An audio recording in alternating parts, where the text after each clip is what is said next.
O áudio que vocês vão ouvir agora é parte do podcast Xadrez Herbal.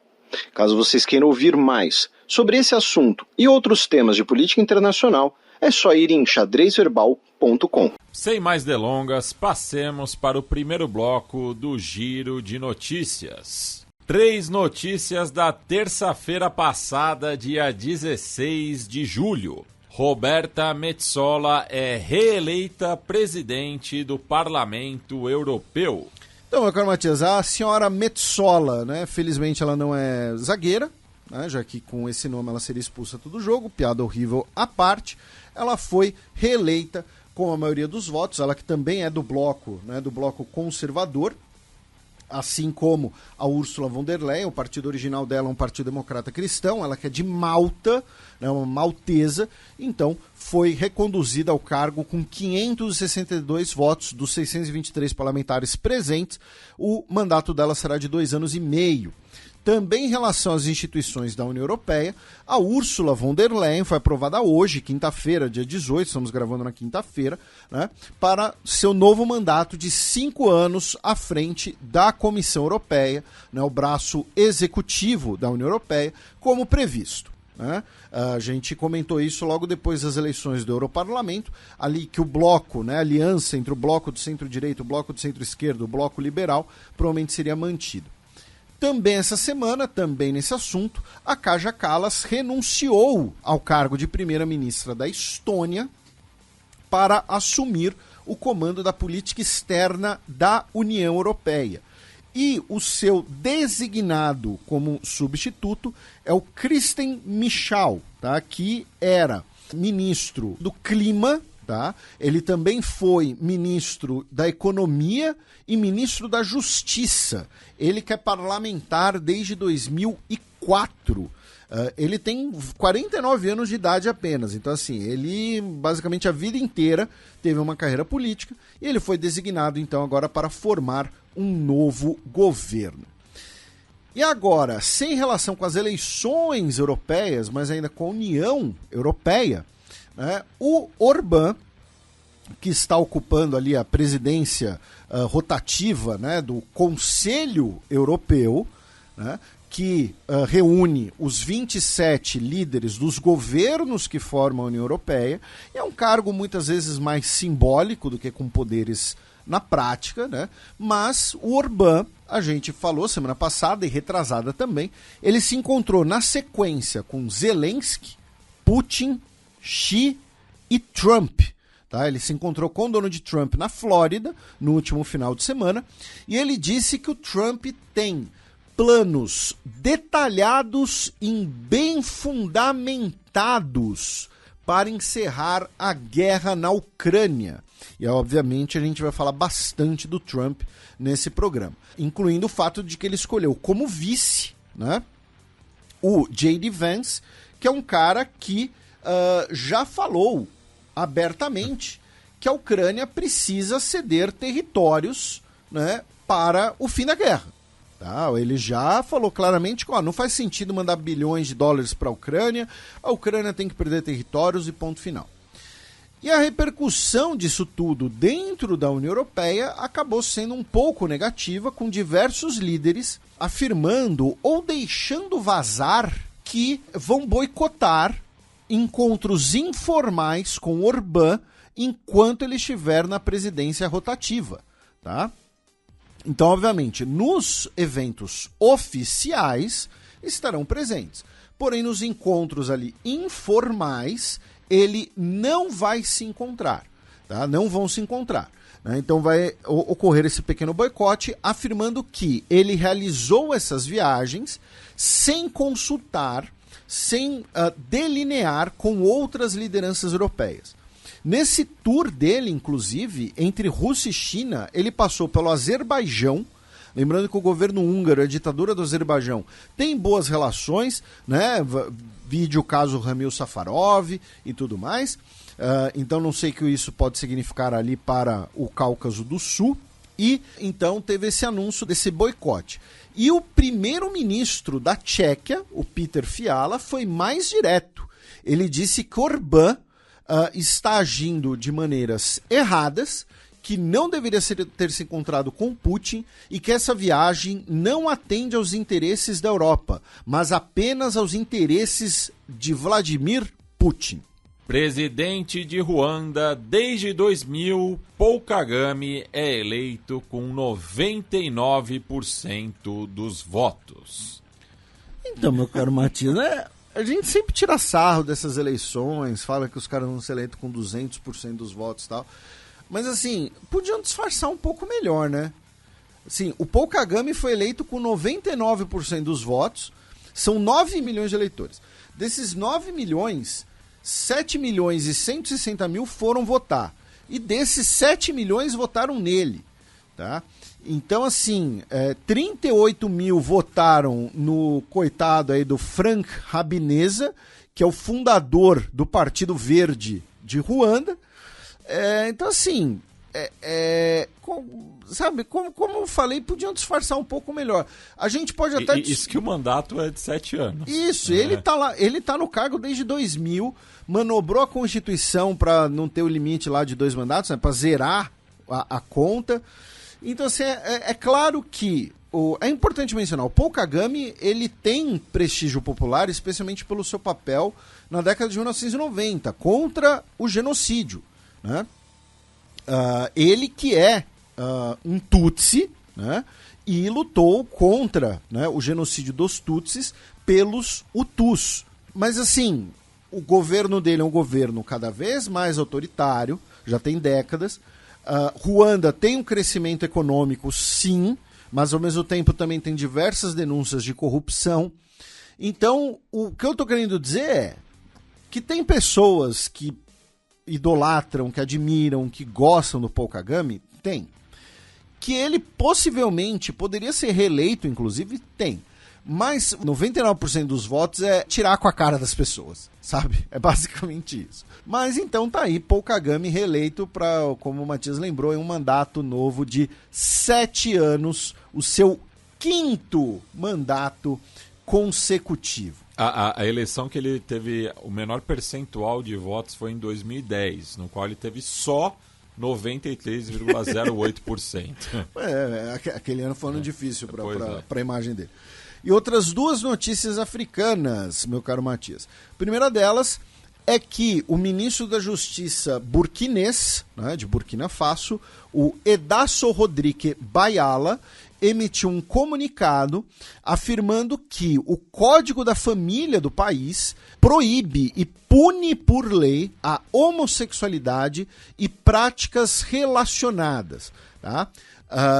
Ou seja, o que ocorre em Burkina Faso é que o governo da junta militar interpreta que o Código de Família pune a homossexualidade e vão apresentar um projeto à Assembleia Legislativa Transicional, que certamente será aprovado. Tá? Então, assim, a questão é, ainda não está criminalizada a homossexualidade no país, que foi anunciada a intenção do governo em fazê-lo. Ainda não temos, né, quais seriam, por exemplo, as penas, né, para esse suposto crime, para isso que seria tipificado como um crime, embora não seja. E, obviamente, é um anúncio gravíssimo e é um lembrete de algo que eu, Matias, já falamos aqui, o nosso querido Augusto Chidosi, quando já esteve aqui. A gente sempre recomenda o trabalho dos nossos amigos do Ponta de Lança, né, que se vocês quiserem um xadrez verbal sobre a África, é o Ponta de Lança. Que, inclusive, agora são meus colegas no Intercept também. Aí, ó, agora virou tudo... Abriu a porta. Agora é... Tá o Jeff Nascimento lá também. E um abraço ao nosso querido Jeff, que tá feliz aí com o gol do Lucas Moura ontem à noite, mas eu não quero falar sobre ontem à noite. Mas assim, o que eu ia falar é, nós, todas essas pessoas citadas, sempre alertamos que existe muitas vezes uma emoção, né, uma emoção, às vezes uma limitação mesmo, né, em algumas pessoas que se propõem a comentar a política internacional sempre com uma ótica única. E aí muita gente comparava ou compara, né, o Ibrahim Traoré, o líder da junta militar de Burkina Faso, ao Thomas Sankara. Né? Um jovem líder militar de Burkina Faso, nacionalista, então é o Thomas Sankara. Não é. Tá? A comparação que a gente sempre fez aqui, que eu acho que é mais apropriada e bastante didática para um público brasileiro, o fenômeno que ocorre em Mali, Burkina Faso e Guiné-Bissau se aproxima ao que o Brasil teve com o tenentismo. Tá? Jovens militares cansados do que seria a política tradicional, que tem uma visão nacionalista e desenvolvimentista de sociedade, mas que, ao mesmo tempo, essa visão nacionalista e desenvolvimentista não necessariamente é progressista em questões sociais ou em questões, como se convencionou chamar, de costumes. Tá? Então, mas está aí a notícia do anúncio de Burkina Faso que pretende criminalizar a homossexualidade. E se isso for adiante, né, o país se tornará o 22º num universo de 54 países na África que criminalizam a homossexualidade. Sempre lembrando, né, que isso foi introduzido, né, pelos colonizadores, né, porque a homofobia, no molde que a gente observa hoje no continente africano, não é algo endógeno.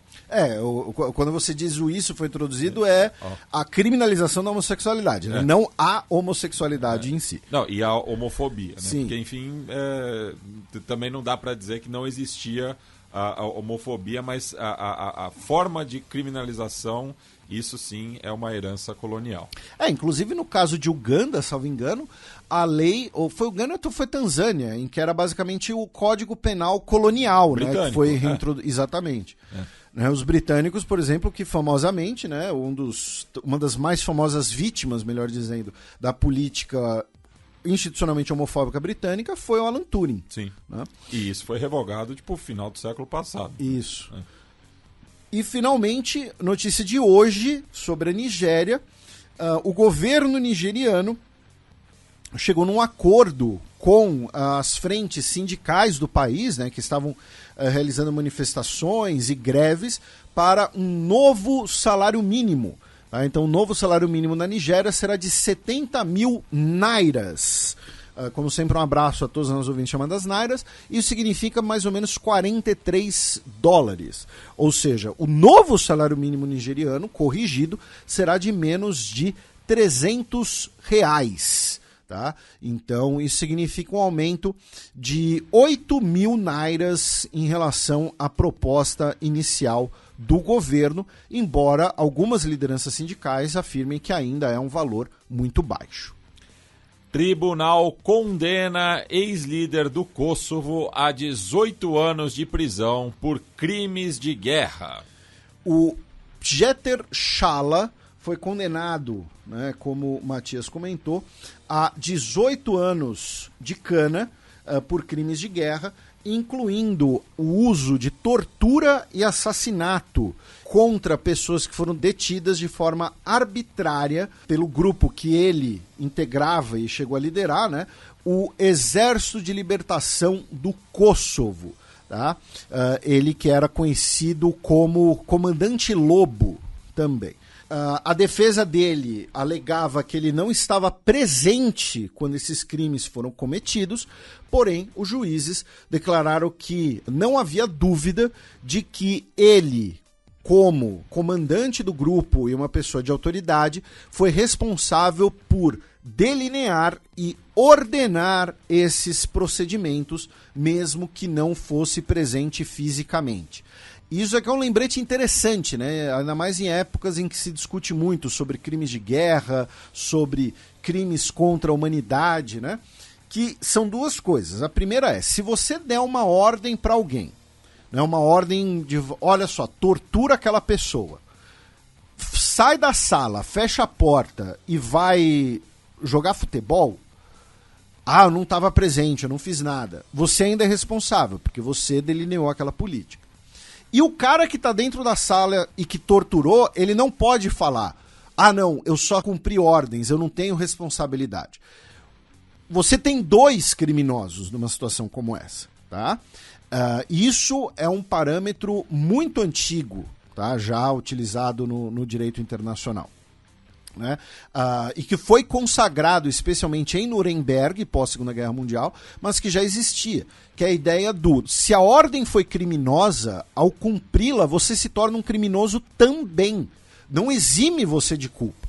Enfim, mais duas notícias do sul da Europa, Balcãs, meu caro Matias. Uma delas é que a Romênia anunciou que vão sacrificar 481 ursos depois de um ataque que deixou uma moça que estava fazendo uma caminhada de 19 anos de idade morta, tá?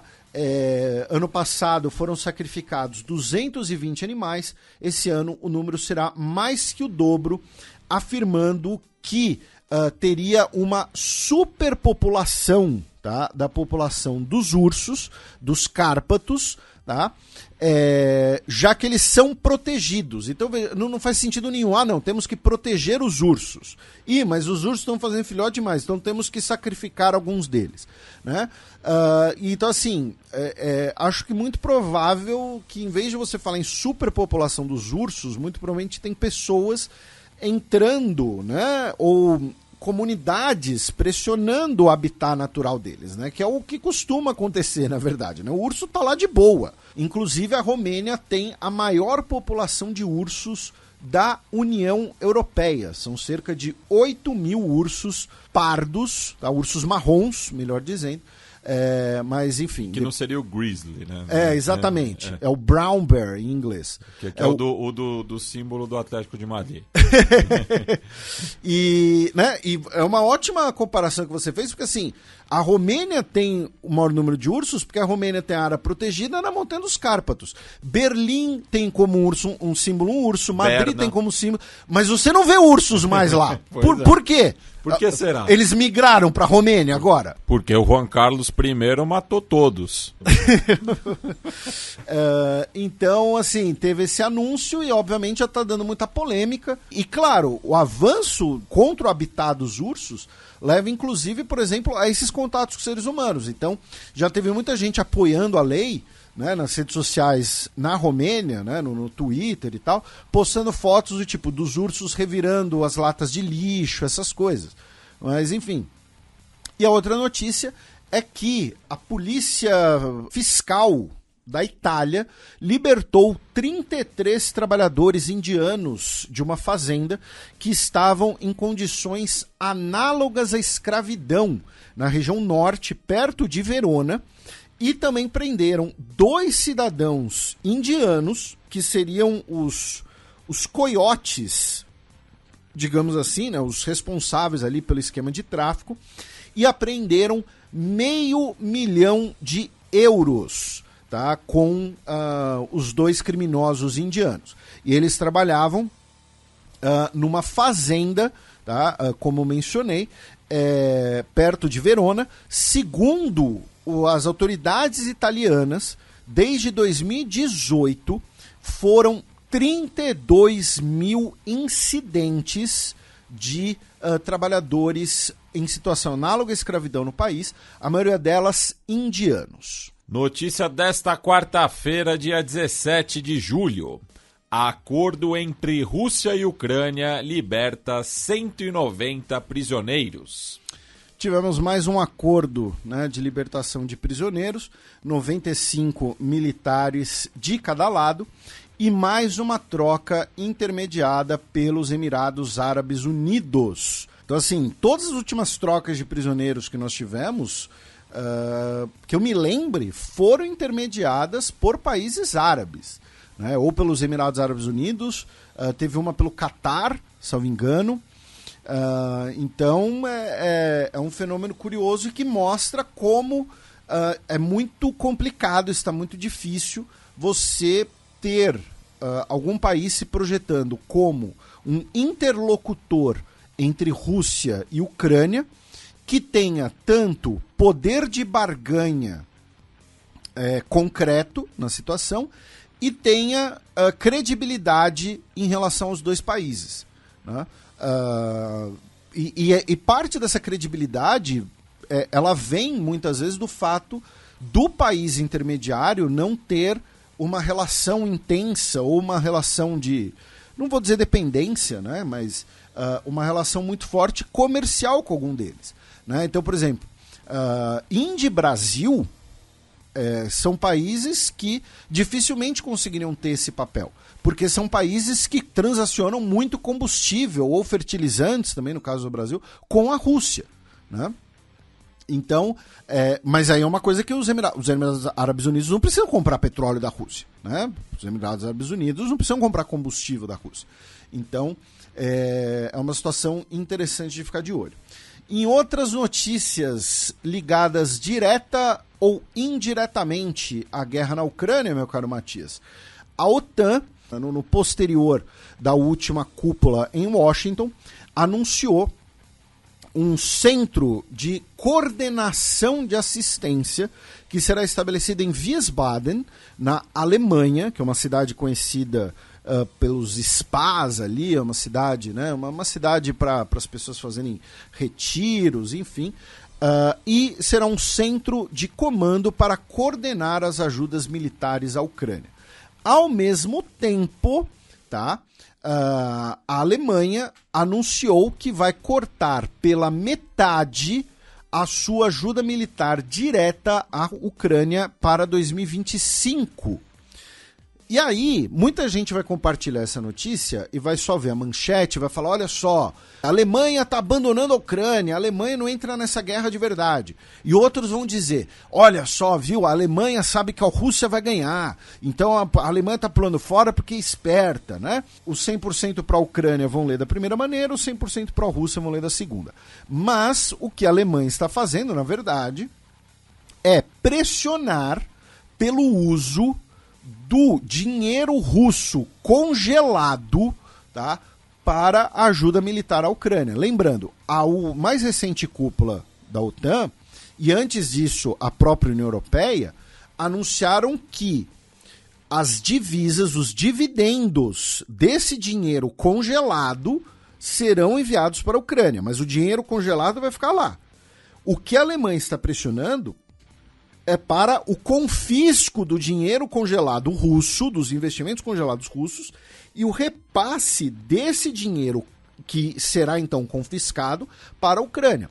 Então a Alemanha está anunciando a sua diminuição da ajuda militar como uma ferramenta de pressão, como uma ferramenta de barganha, para algo que, em última instância, a Rússia vai encarar como uma escalada no conflito.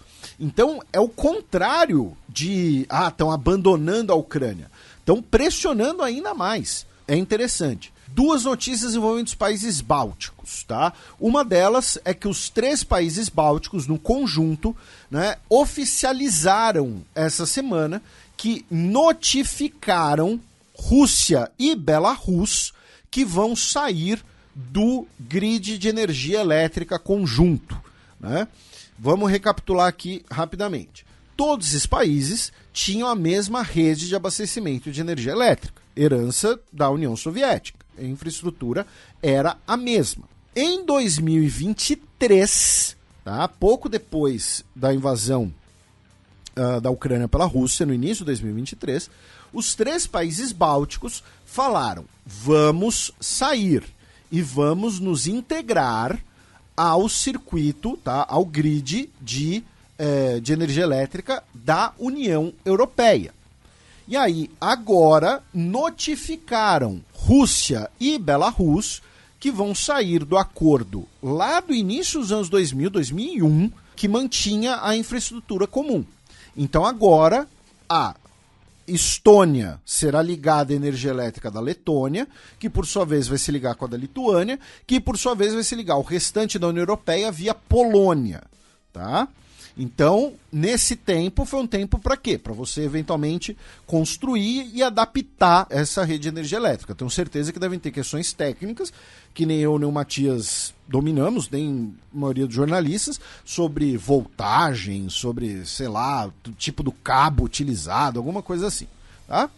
E uma notícia só sobre a Letônia especificamente, o país anunciou que carros com placa de Belarus não entram mais no país, tá?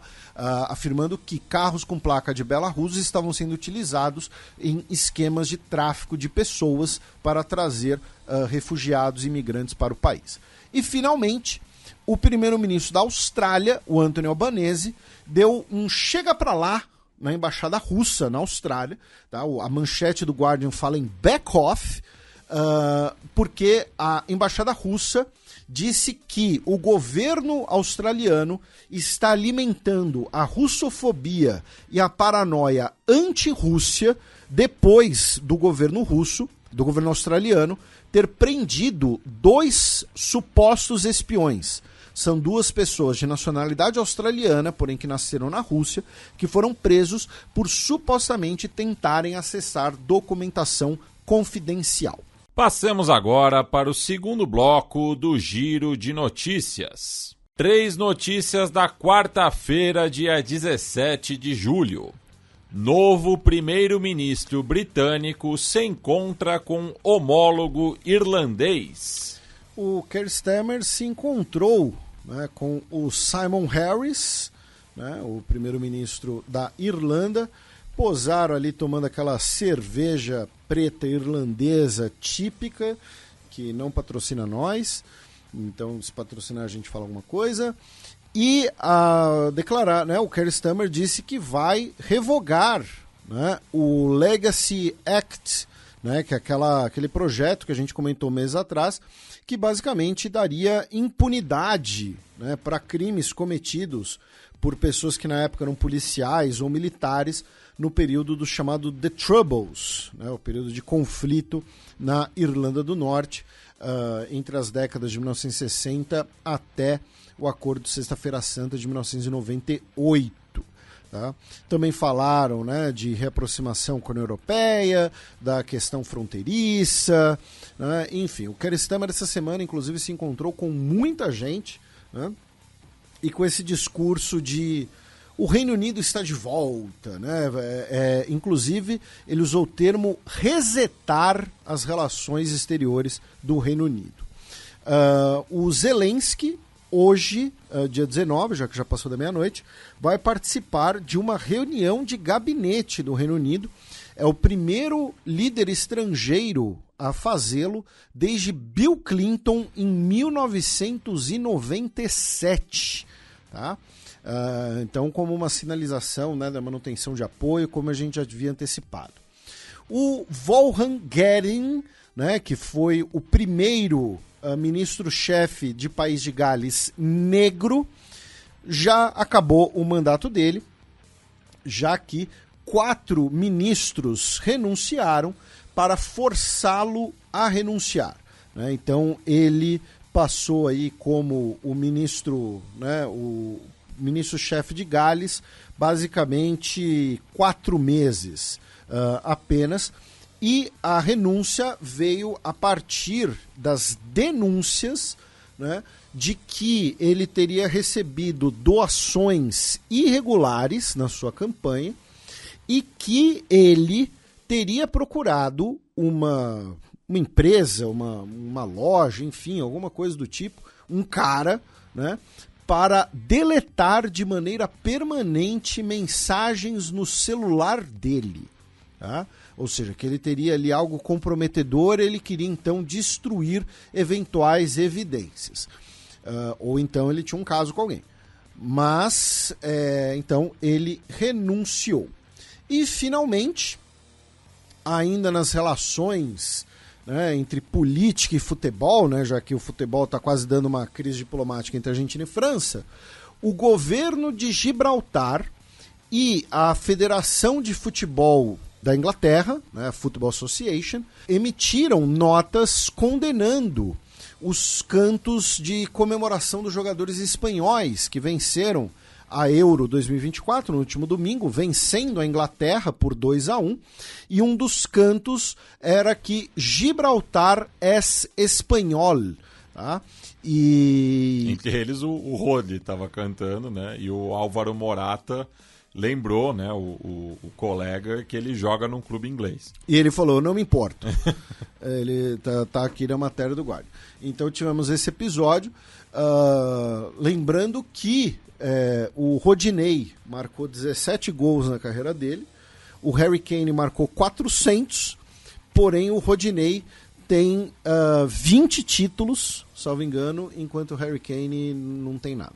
Pois é, e também nas comemorações do título espanhol, gritaram, né, que o Lamine Yamal come jamón, né, come presunto, o que é uma provocação com um dos destaques do título espanhol, já que ele é de família marroquina e equatoguineense, e por parte do Marrocos ele é de origem muçulmana, então não consome carne de porco, né? Então mesmo na vitória conseguem ofender, né, um dos seus jogadores, né? Não, Sendo que o pai dele já foi detido, né, por impedir propaganda do Vox no bairro que eles moram ali na região metropolitana de Barcelona. Não, e isso é muito interessante, né? Os nossos amigos do Copa Além da Copa lembraram recentemente que teve um treinador que falou que a Espanha tem 2 jogadores imigrantes. E de fato ela tem 2 jogadores que nasceram na França. Quem falou isso foi o Vicente Del Bosque, né? E tem 2 jogadores que jogam na Espanha que nasceram na França, o Laporte e o Lenormand. Porém, ele estava se referindo ao Nico Williams e ao Lamine Yamal, que nasceram na Espanha. Só que eles têm origem imigrante, por quê? Porque eles não são brancos.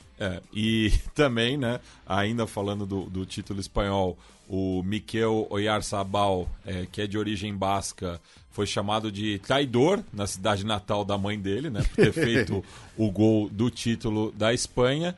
E ainda na Península Ibérica, né, tivemos o caso, né, do sumiço de 12 jogadores da seleção sub-17 de Guiné-Bissau, que estavam em Cascais, no sul de Portugal, para a disputa do torneio Luso Cup.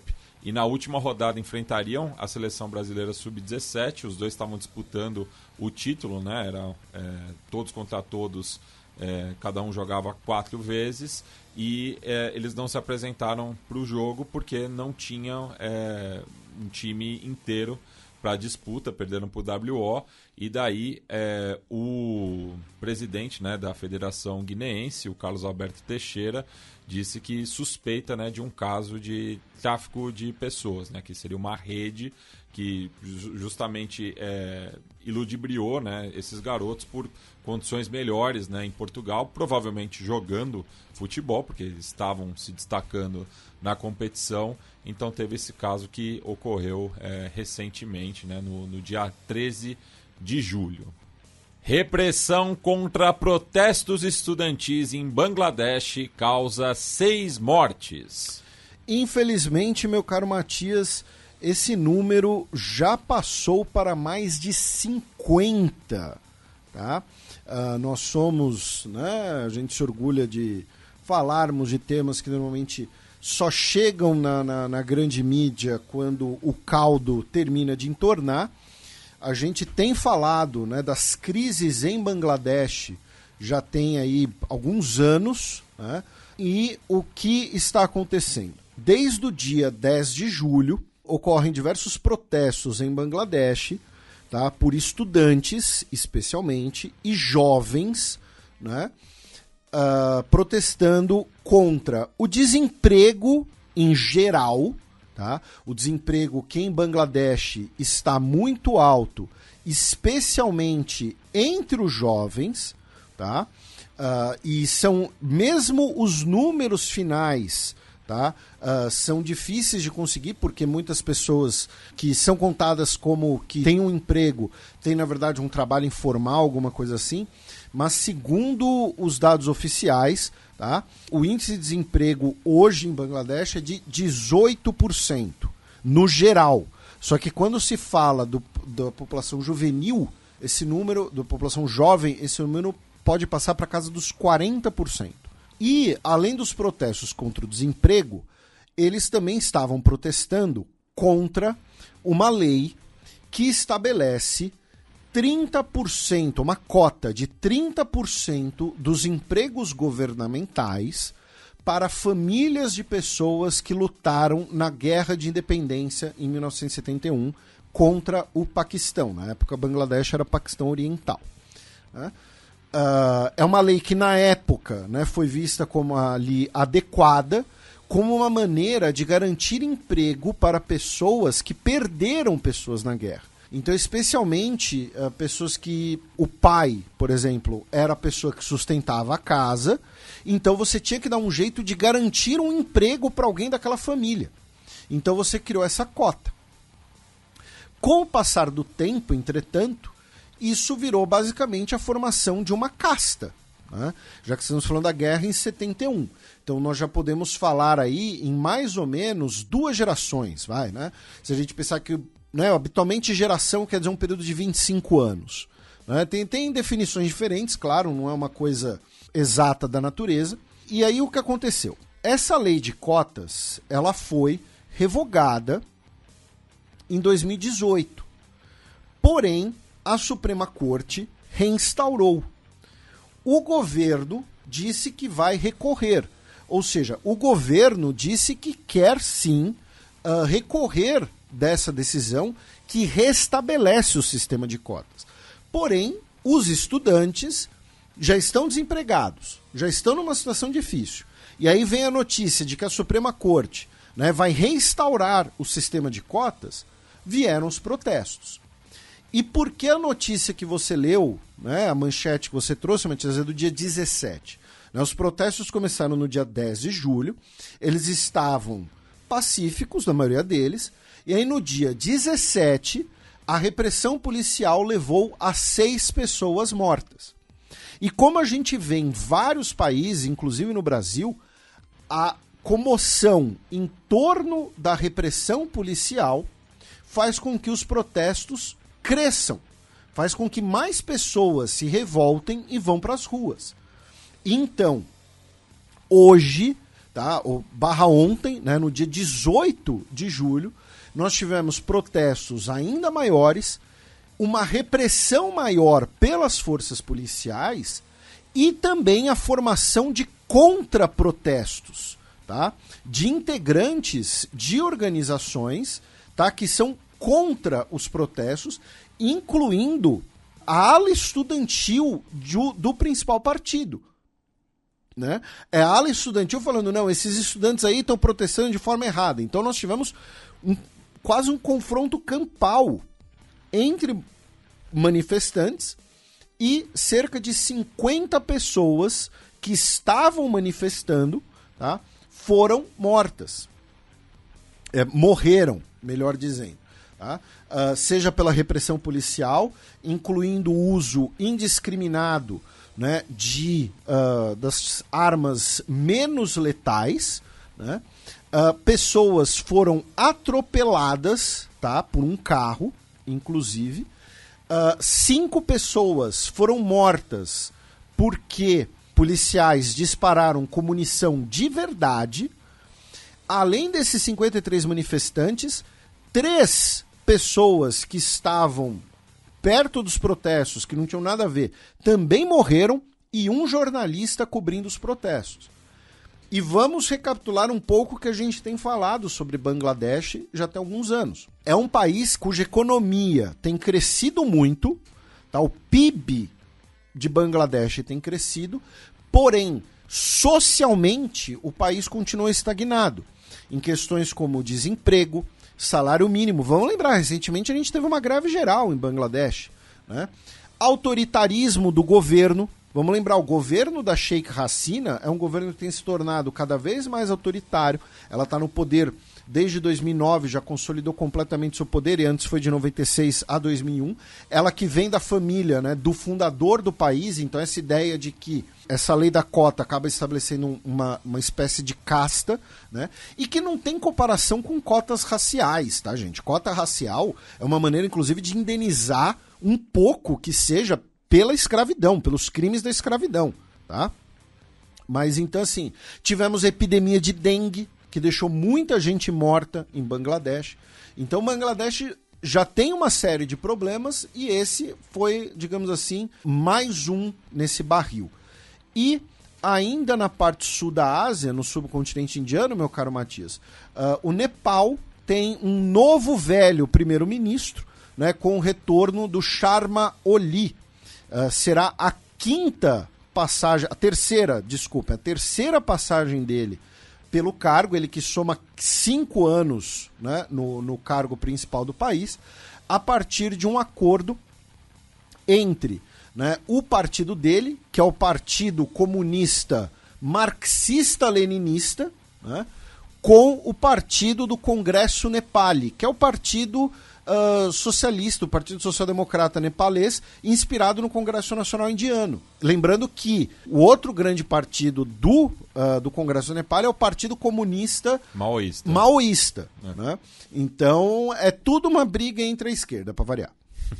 Primeiro-ministro japonês pede desculpas por política de esterilização forçada. A gente tem falado bastante disso aqui, né? E eu acho que o motivo... Essa notícia poderia ficar de fora do programa.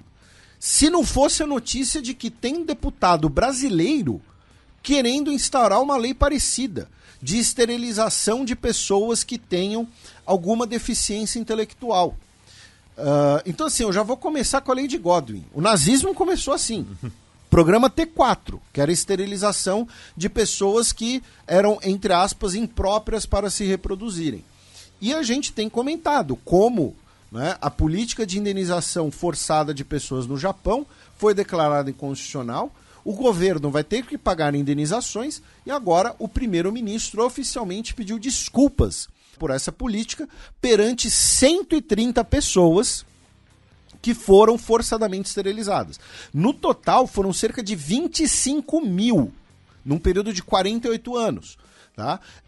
Pessoas que eram esterilizadas, repito, de forma forçada, a maioria delas por terem alguma deficiência, normalmente uma deficiência intelectual, mas também casos de mulheres pobres que, não, como assim uma mulher pobre tem 5 filhos? Então, esterilização forçada. E tem deputado brasileiro querendo propor a mesma imbecilidade aqui. Né? Então, aquela coisa que a gente sempre fala, aprender com o noticiário internacional também ajuda a discutir política no Brasil. E 2 notícias da Coreia do Sul, meu caro Matias. A primeira delas é que nessa quinta-feira, dia 18, o Supremo Tribunal da Coreia do Sul decidiu que casais do mesmo sexo têm direito à cobertura conjugal no sistema de saúde. Tá? É então o primeiro reconhecimento legal da união de pessoas do mesmo sexo na Coreia do Sul. Tá? Então, é aquela coisa, né, de colocar alguém como um dependente na Coreia do Sul, né, você ter o dependente do seguro de saúde, você ter os benefícios, né, das pessoas, tal. Então, isso foi reconhecido. E a outra notícia, não é bem uma notícia específica, é uma reportagem, né, da Janine Israel, que mostra que as autoridades coreanas têm centrado os esforços deles no aeroporto, né, para impedir que uma droga perigosíssima entre na Coreia do Sul, que é o tempero Everything But The Bagel do Trader Joe's. Para quem não sabe, Trader Joe's é uma rede de supermercado meio natureba, digamos assim, meio alternativa que tem nos Estados Unidos. E eles têm lá um potinho de tempero que chama Everything But The Bagel, ou seja, você só precisa do bagel, né? Você tempera o bagel. E esse tempero tem... É só um trocadilho com a banda Everything But The Girl. Pode ser, eu não tinha pensado nisso, porque eu não conheço tanto de música quanto você.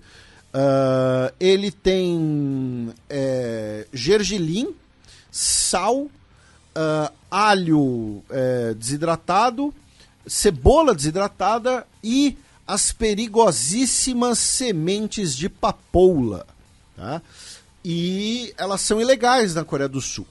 Então a polícia está confiscando ao ponto de colocar um cartaz no aeroporto de que as pessoas que chegam dos Estados Unidos, se estão trazendo esse negócio, elas terão isso daí confiscado. E é mais uma vitória da guerra às drogas. Porque assim, se você tem que gastar tempo e energia de agentes da lei para confiscar tempero do Trader Joe's, porque tem semente de papoula, amigo. Meu Deus. É porque a situação tá bizarra. Claro que tem um episódio do Seinfeld que trata da semente de papoula, né?